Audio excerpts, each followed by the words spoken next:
Hello, everybody. It's your girl, Michelle Hope, your favorite unapologetic sexologist. It's a Thursday.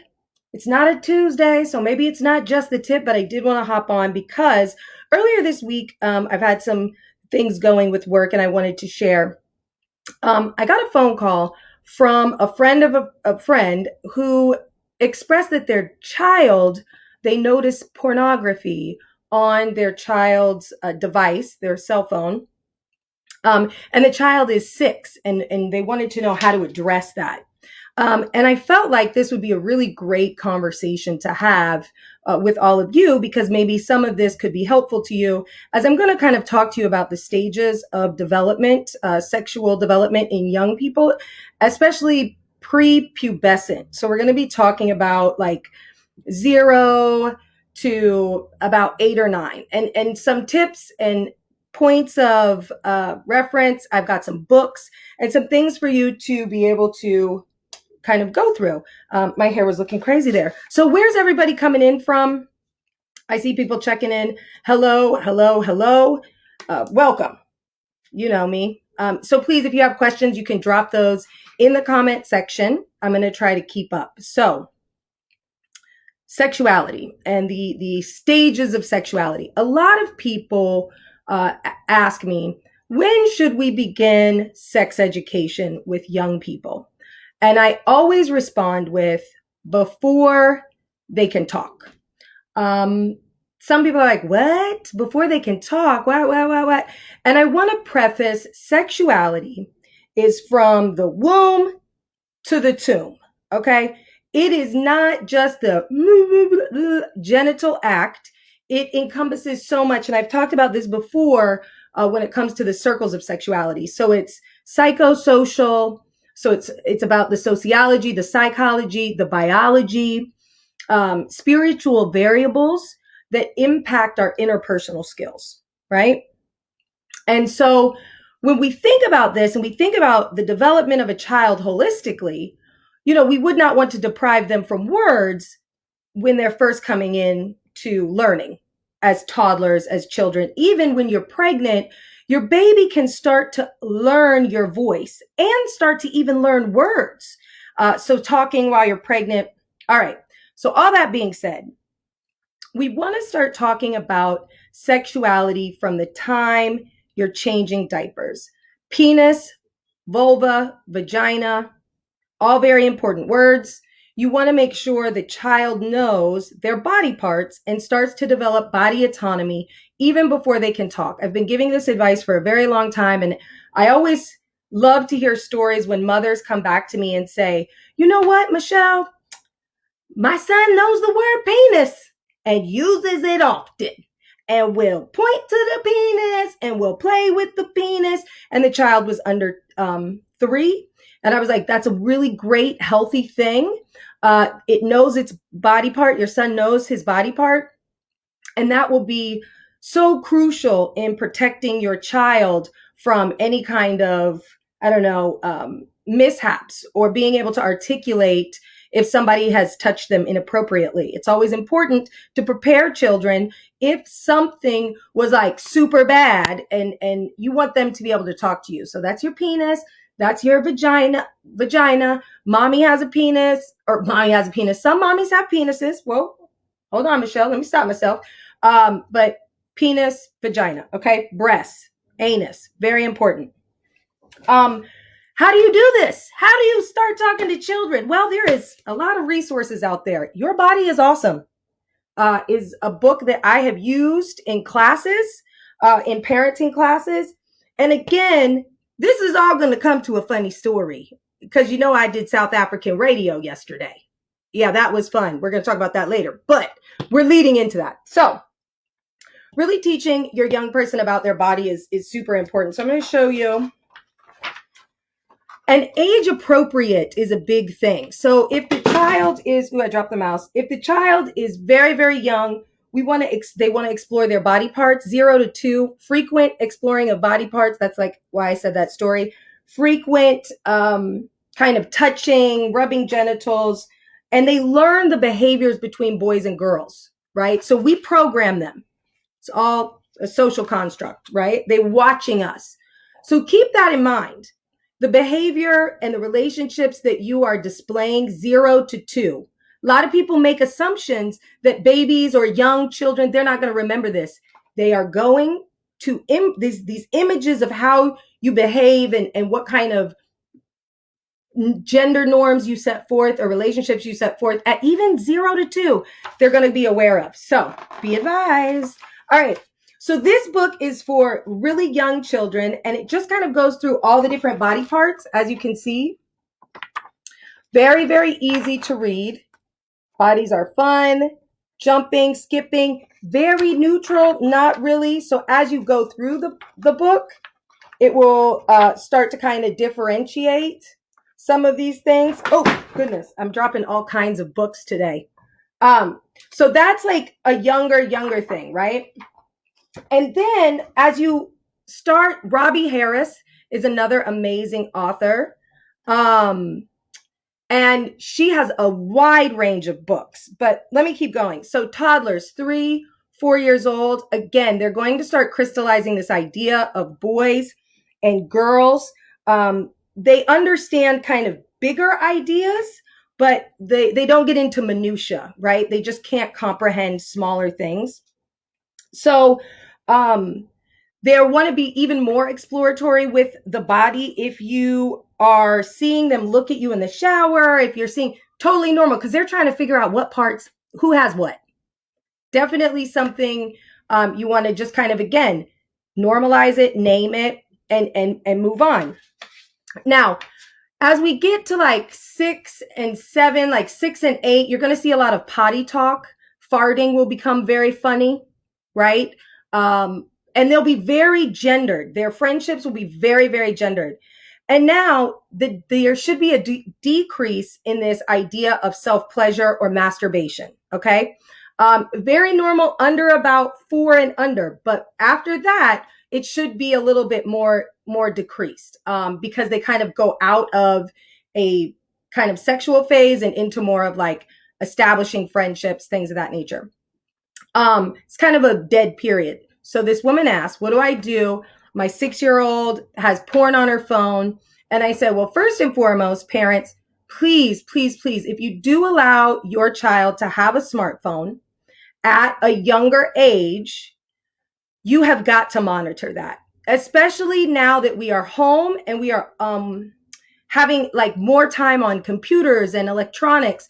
Please be advised that if your child has a smartphone, you should put some type of monitoring system, especially if they're like 6, 7, 8, under teenage years. It's up to your discrepancy if you choose to do it beyond that. But I would, let them know, tell them once, teens forget. So that way you can kind of be aware.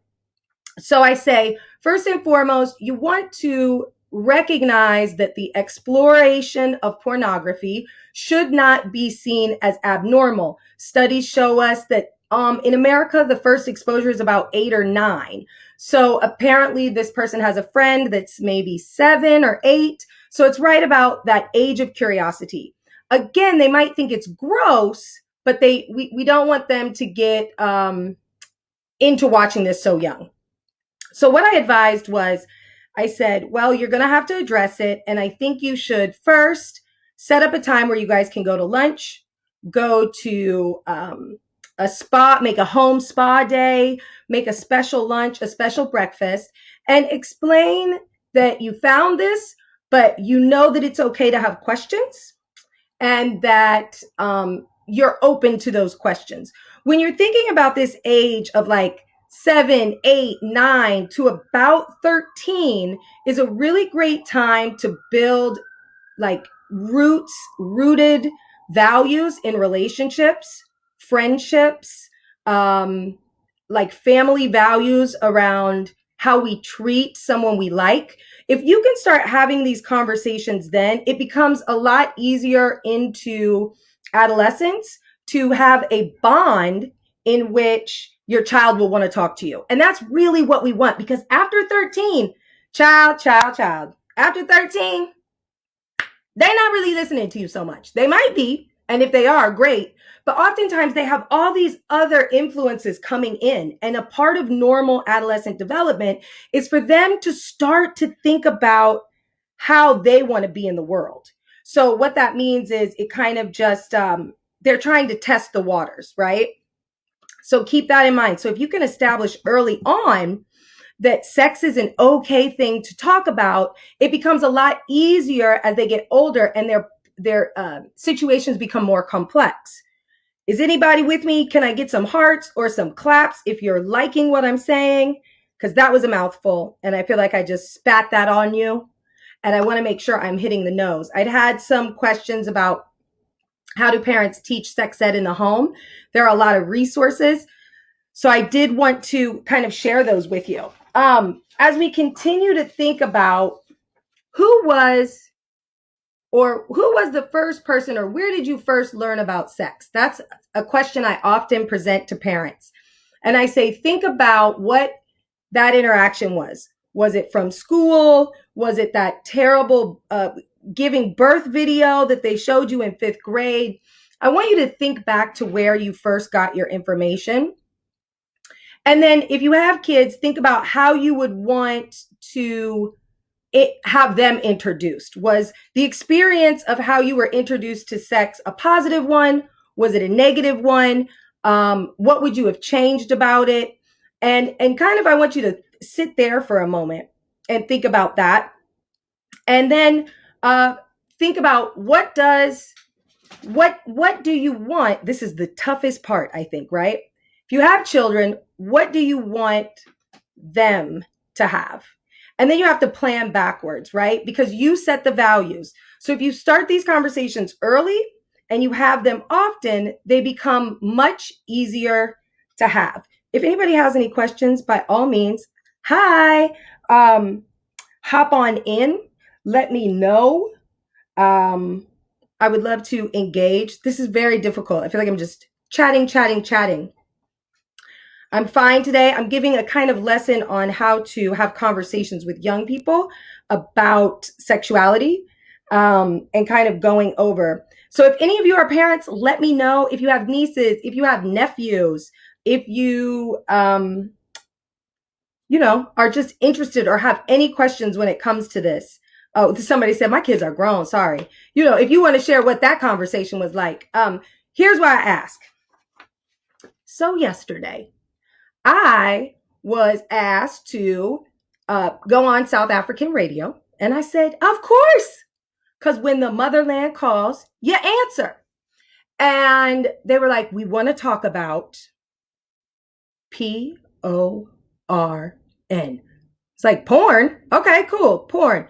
And when I got on the phone, the questions that were asked, might I say, they were hilarious. And while people think about their questions of learning about sex and how you were educated about sex, the questions I received, and I know that in South Africa, it's different. We're raised differently. We have different values. We look at sex differently. Oh, I see something. My little brother friends are really getting phones, and I want to talk to them about porn literacy. Great. So people are asking about porn, and one of the questions kind of shifted to masturbation, and someone asked, can you lose weight by masturbating? That was one question. And these are grown-ups. Can you break your penis because of masturbation? There was a comment made that was like, no woman, all these women in porn are desolate, and that's why they're doing this. They're under coercion. It was so eye-opening to see the lack of knowledge. And only callers were men. I mean, I'm not saying this in a judgment. It's more of an observation, which then makes me think about the lack of sex education there.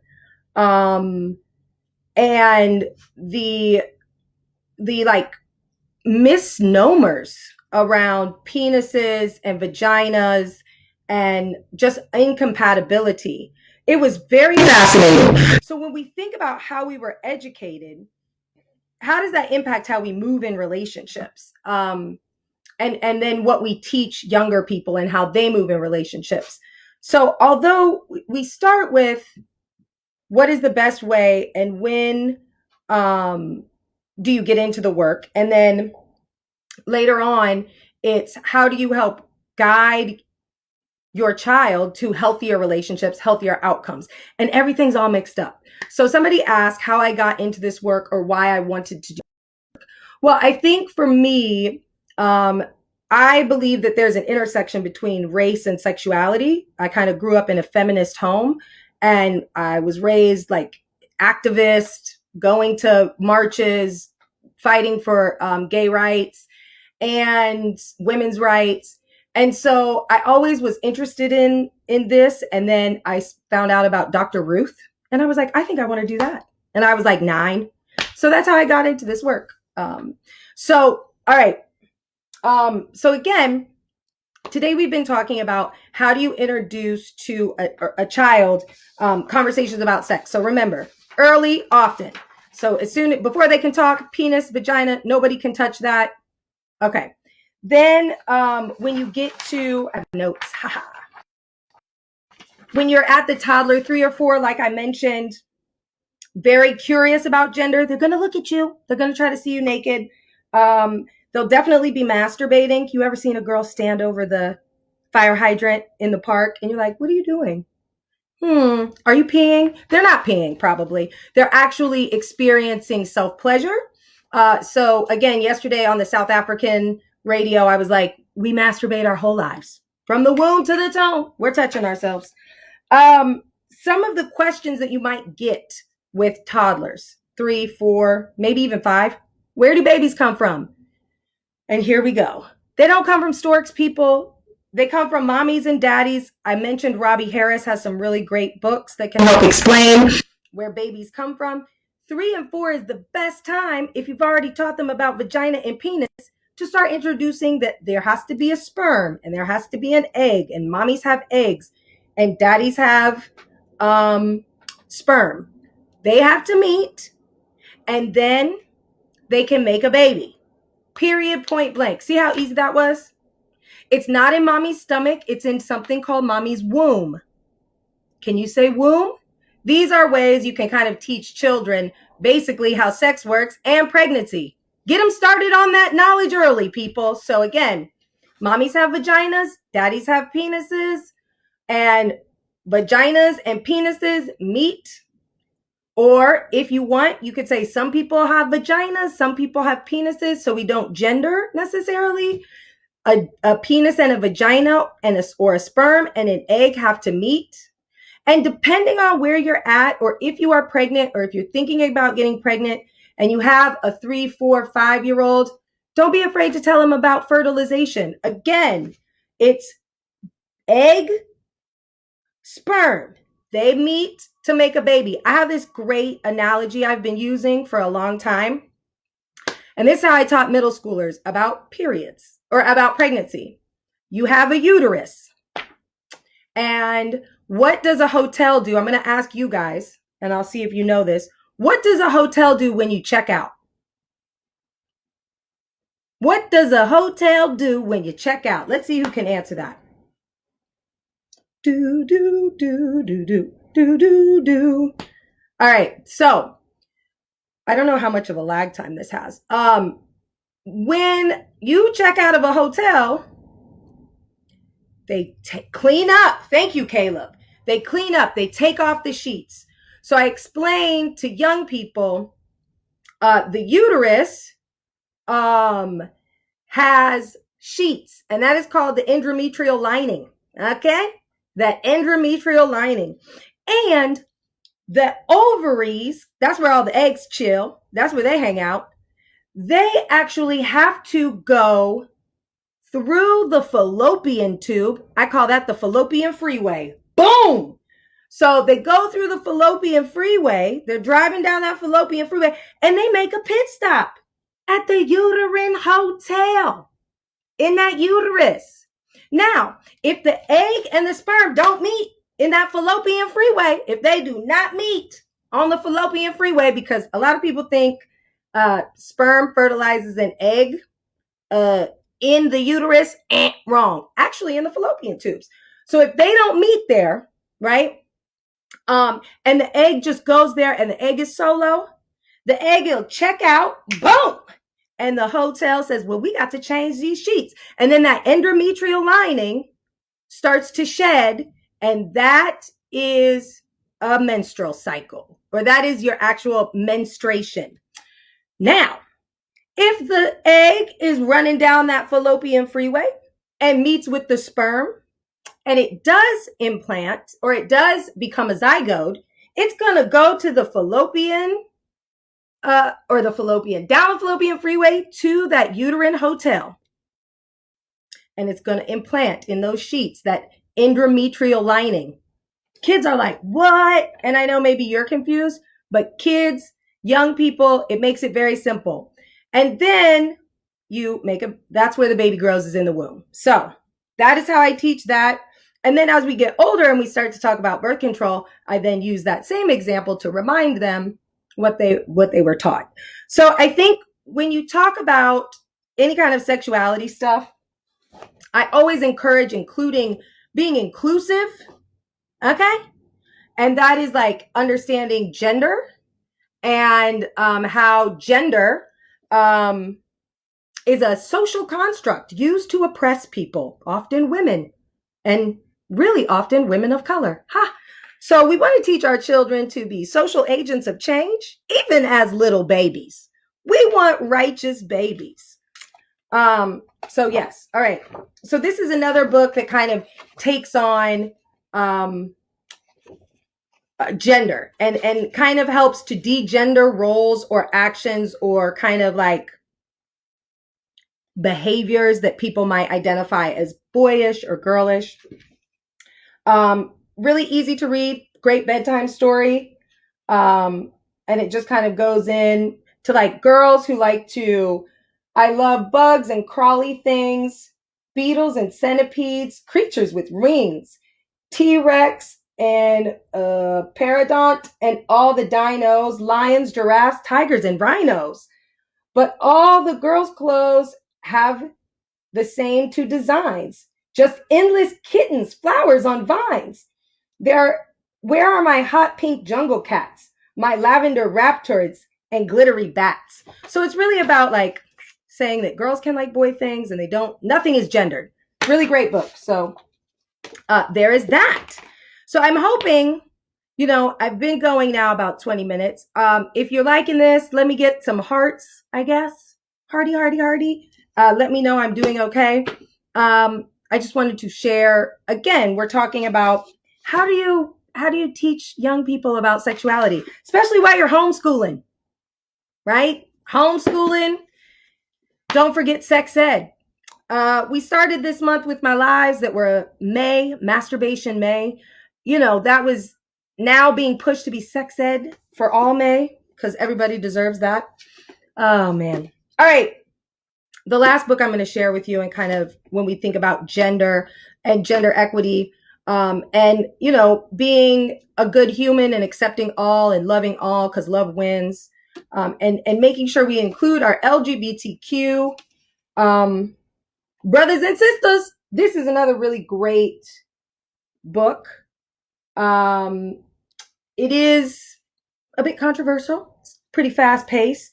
What it does is tells you countless stories of historians that may have, explored the beautiful queer life, and just all these wonderful LGBTQ people in history who made contributions and really made the world kick ass. And I love it. I think that, let's see, all stories of queerness. Let's see, who do we have here? There's a story about Abraham Lincoln. Nice. Eleanor Roosevelt. Nice.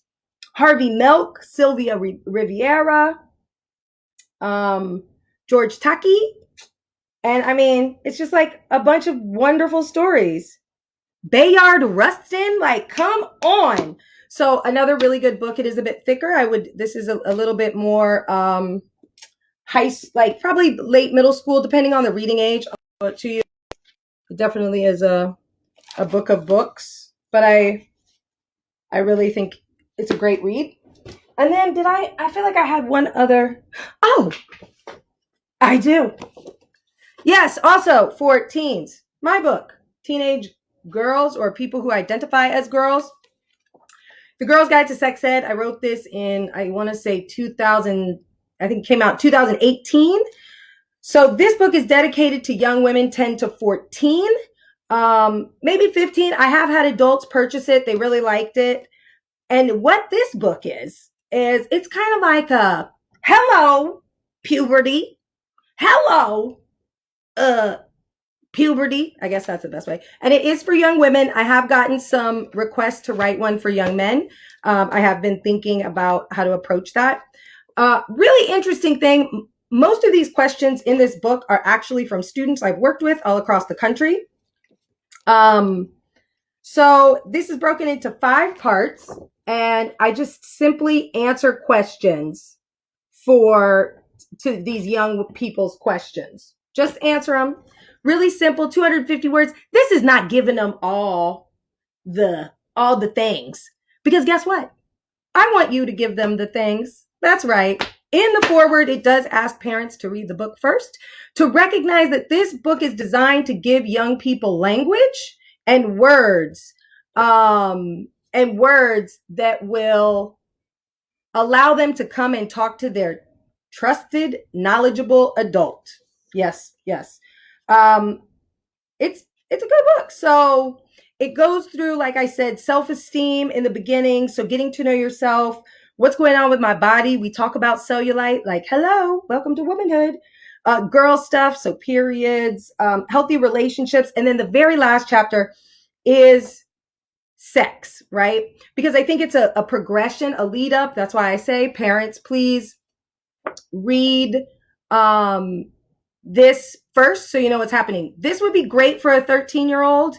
And again, I do need to probably work on a young man's book, but this would be great for a 13-year-old. So I'm going to give you an example real quick for like what's going on with my body. One of the questions says, why do my stretch marks itch? Hello, welcome to womanhood. Yes, you're growing. Your skin is stretching. No, that's not what it says. It says, good old stretch marks. We all have them and they're totally normal. They're caused by rapidly gaining or losing weight for teens going through puberty. They can also be associated with sudden growth spurts. The itching is usually caused by dry skin. To prevent that, after you shower, pat excessive water off of your skin, apply moisturizer. Keep your skin hydrated will help with the itching and visibility of stretch marks. Boom! See, look, just real practical advice. Use lotion. Don't be ashy. There we go. Here's a tough one. In the getting to know you section, it says, how do I tell my parents I'm gay? So here's what I say. Coming out as gay can be difficult no matter how old you are. In fact, I have adult friends who still haven't told their parents they're gay. So if you're ready to come out to your parents, I want to applaud you for being bold and knowing yourself well. I suggest finding a trusted adult ally who can help you talk about your feelings and practice how you're going to tell your parents. I hope your parents understand and that you are perfect the way you are, no matter whom you love. But the hard truth is that sometimes parents aren't willing to accept their kids' sexual orientation. If it doesn't feel safe to tell your parents, it is my hope that you can turn to another trusted, knowledgeable adult in your life as an ally and support system for you in terms of your sexual orientation and beyond. So recognizing that I'm not sugarcoating, but I'm also trying to just give them language and understand what's going on. So yes. So these are kind of the things. And then when we get to the heavier section of the book, I do go through signs to recognize like healthy relationships, unhealthy relationships. I actually put in there, this is called the Teen Power and Control Wheel. What about help with parents handle their child coming out? Great question, B-Boy Stance. So for parents, my advice, and I've said this many times, I may not be a parent. I am not the expert on parenting. I am not the expert of your child. However, what I would hope is in my years of educating young people and being a second parent to some, we have to remember it is our goal that we raise our children to be the best selves they can be, um not necessarily the best what we want for them. And I think that it's so that's where your gender expression and your gender identity might not might not be what your family expects or what societal norms kind of set forth. So you want to be open and understanding, recognizing this is your child's life. This is not your life. It is not a reflection on you. You did nothing wrong. We're living in an expansive time when people really can play across gender norms, and that's totally normal. And we're in a much more accepting, awoken era, I think. And really teaching young people to be as loving as possible to themselves, to the people around them, because as expansive as we are with information, we're also very fractured in short minded thinking and being kind of like, you're bad because of this, you're bad because of that. We really kind of want to squash that and create equity in spaces. I think I saw somebody, thank you for sharing that your 13-year-old daughter just told me she likes both. I think that studs are fabulous. I think that non binary, we make a lot of assumptions. I think that we have to remember that she that I'm kind of reading comments too. Sorry. We have to remember that when people come out, it can be difficult. And then when gender expressions, I like to express my gender in many different forms. And that's cool. I really love people sharing. So if I got a little distracted, I apologize. So yeah, so this goes through healthy relationships. I will say this about the book. Pretty cisgendered and heteronormatively centered. I will be honest. I probably could have pushed the envelope a little more, kind of let myself down there. Could have done a little better. Next time I will. All right.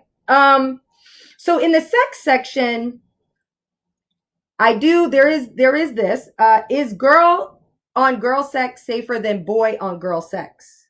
Ha! Here's the answer. How do you answer that for teenagers, right? It says girl on girl sex will not get you pregnant, but there is still a risk of STIs. It is important that you and your partner, whatever their gender, have a conversation about getting tested and using protection before you engage in sexual activities. Simple, factual, done. So really identifying, like, I don't sugarcoat it.